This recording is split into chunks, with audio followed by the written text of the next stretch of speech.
पन्ना का ये मामला मिसकैरेज ऑफ जस्टिस है। किस तरह से एक रेप पीड़िता को आपने पुनः उन लोगों को सौंप दिया जिन्होंने उनका रेप किया था, ये कहाँ का न्याय है। पन्ना जिले में एक अजीबोगरीब लापरवाही को बड़ो मामला सामने आओ है। दरअसल फरवरी 2025 में पवई इलाके के गांव में रहने वाली 15 साल की नाबालिग को एक आरोपी भगा ले गयो।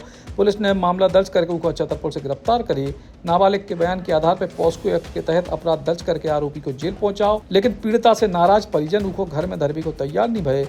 सो वन स्टॉप सेंटर में उसको ठहराव गयो। पीड़िता फरवरी से मार्च तक एते हती, लेकिन यही बीच आरोपी जेल चले गए। लेकिन बाद में हद तब हो गई जब पन्ना की बाल कल्याण समिति ने पीड़ित नाबालिग को आरोपी के परिजनों के घर पहुंचा दो। इतने जमानत से छूटे आरोपी ने नाबालिग के संगे दोबारा दुष्कर्म करे। मामला जब पन्ना एसपी के पास पहुंचे तो छतरपुर के बारीगढ़ में ही पूरे मामले में एफआईआर दर्ज कराई गई है। ये सुप्रीम कोर्ट ने एक लाइन दी थी एक बार, मिसकैरेज ऑफ जस्टिस।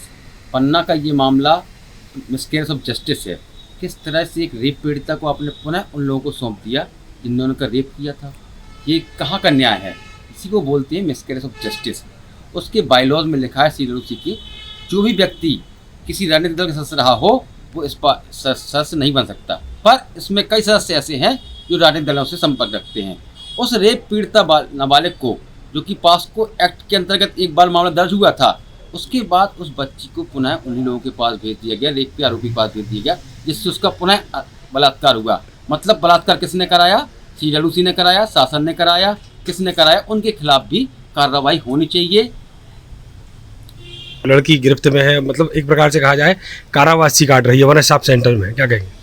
उस बच्ची का भाई, उससे मेरी बात हुई है और वो खमरिया, पटना खमरिया का रहने वाला है, सिमरिया के पास। उससे मेरी बात हुई है, उसने आवेदन दिया था, उसका आवेदन ले लिया गया और उसको पावती नहीं दी कि जाओ तो बच्ची घर आएगी।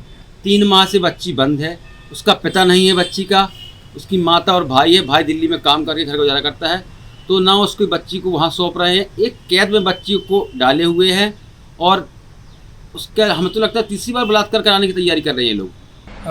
जो पुलिस ने पहले 363 कायम करके उस आरोपी को गिरफ्तार करके जेल भेजा था, उसके बाद जो फरियादिया है उसको सीडब्ल्यूसी के द्वारा जो है वो वन स्टॉप सेंटर में पहले रखा गया और उसके बाद वन स्टॉप सेंटर पे सुपुर्दगी पे आरोपी के ही परिवारजन को में से किसी एक को दे दिया गया था, जिसके बाद वो जो बच्ची है वो फिर से आरोपी के पास चली गई थी और सीडब्ल्यूसी ने इसकी जानकारी दी थी और पुलिस ने जब इस जो बच्ची है इसका फिर से इसके बयान लिए गए तो पता चला कि तो फिर से घटना घटने के संबंध में पुलिस को जानकारी मिली और एक्ट के मुताबिक यदि ऐसा होता है तो तत्काल मुकदमा कायम करने के लिए पुलिस बाध्य है। तो 0 पे कायमी करके इसको इसको छतरपुर भेजा गया, क्योंकि घटनास्थल छतरपुर का ही था और इसमें जो भी अग्रिम कार्रवाई है वो की जा रही है।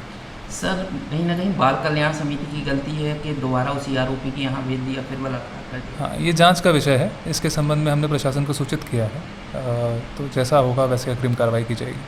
इस संबंध में पुलिस अधीक्षक पन्ना से विगत दिनों मेरे पास एक पत्र आया था, जैसा आप कह रहे हैं कि समिति ने आदेशित करके आरोपी के पक्ष में ही भेजने का आदेश किया है। तो जैसे ही मेरे संज्ञान में आया था, इसके बारे में जो अधिनियम और नियम हैं उनमें ये प्रावधान है कि जिला मजिस्ट्रेट बाल कल्याण समिति को ये ध्यान उसका आकृष्ट कर सकता है कि आपके आदेश में संशोधन अपेक्षित हो तो वो करें। तो तदनुसार ही मेरे द्वारा तत्समय ही बाल कल्याण समिति के अध्यक्ष को पत्र से सूचित कर दिया गया था कि आपके आदेश में जो त्रुटि प्रलक्षित प्रथम दृष्टया है उसको संशोधित करते हुए ठीक करें।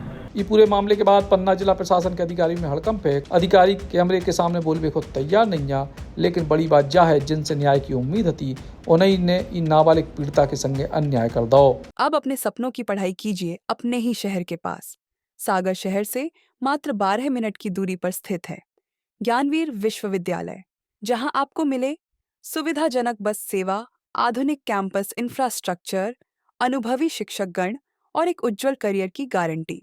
यहाँ उपलब्ध हैं प्रमुख पाठ्यक्रम जैसे management, pharmacy, agriculture, engineering, law, fine arts, hotel management, संगीत और नृत्य, पत्रकारिता और जनसंचार, परफॉर्मिंग आर्ट्स, जनरल कोर्सेज, शारीरिक शिक्षा, योग, पीएचडी सभी विषयों में। नए सत्र के लिए प्रवेश प्रारंभ हो चुके हैं। अधिक जानकारी के लिए संपर्क करें 977-0522-117 या 977-0523-279।